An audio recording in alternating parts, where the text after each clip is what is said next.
waan gartay jaamac ka waran xaaladda gobolkan Huan Wuhan aan idhaahde magaalada Wuhan la yidhaahdo xaaladdu waa sidee imika adigu waxaad ii sheegtay inaad magaalada agteeda joogto xaaladda guud waa sidee maxaad nooga sheegi karaysaa wallahi xaaladda sida waddanka guud ahaan way wada saameysay gaar ahaan magaalada Wuhan gobolka Hubei magaalada madaxiisa Wuhan magaaladuna waa magaalada dad aad u fara badan ay degan yihiin ilaa 11 milyan lagu qiyaaso population-keeda xanuunkaana waa xanuun lagu kala qaado hawada sare oo maaragtay xanuunkaana sidii la ogsoon yahay bishaan sanadkii hore dabayaaqadiisii buu bilowday bishii December 31 ilaa 8 intuu dhaxaysay baa la sheegay inuu xanuunkan soo ifbaxay ma garatay waan gartay xanuunka waan gartay sidee baa dadku dareemayaan adigu waxaad ii sheegtay inaanad imika magaalada joogina tuulo ku dhowaad joogto tuuladan aad joogto magaalada laakiin Wuhan iyo gobolka sidee baa laga dareemay dadkii waa la xanibay baa la yidhi maxaa jira run horta magaalada dadku waa la xanimay socodkeediina waa la joojiyey dhammaan shalay galabtii goortii ahayd 5 galabnimo ilaa xalay 9 galabnimo ciidamada cirka ee China waxay ku buufinayeen daawo hawada sare ee magaalada dhammaan iyo nawaaxigeeda dhulkana waxa ku buufinayay baabuurtii dadkana waxa lagu amray inay guryaha ka soo bixin dhammaan daaqadaha iyo albaabada xirtaan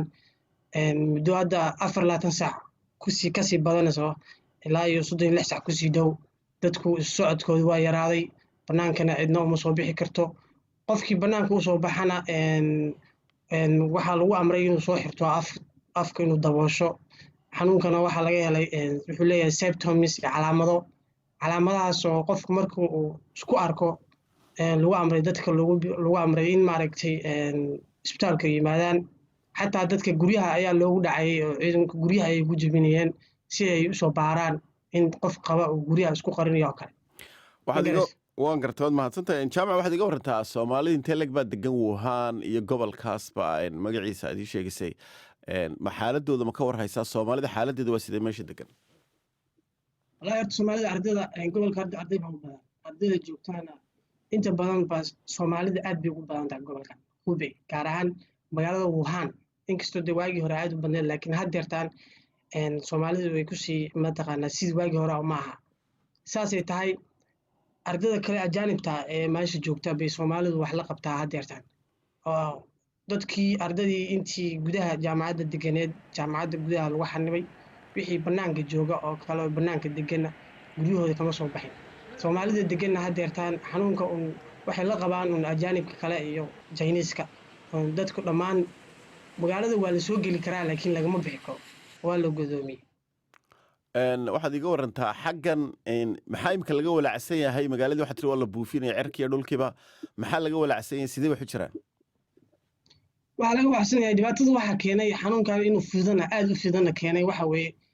wuxuu ku soo aadumay xilli fasaxa Chinese-ka magaalada degan badankooda magaalada uma dhalan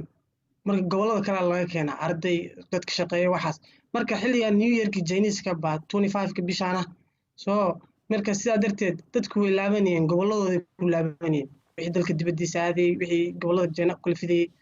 waxa keenay xanuunka markii inuu si easy u fido loo gobolada ku fido waxa weeye dadkii baa safray marka ma waxa la leeyahay gobolada ku fidaad ka dhawaajisay ma gobolada China ku fidaxayeen xanuunkani gobolada China ku fiday gobolada China aad buu fiday gobolada badan buu ku fiday hadda 10 gobol baa laga sheegay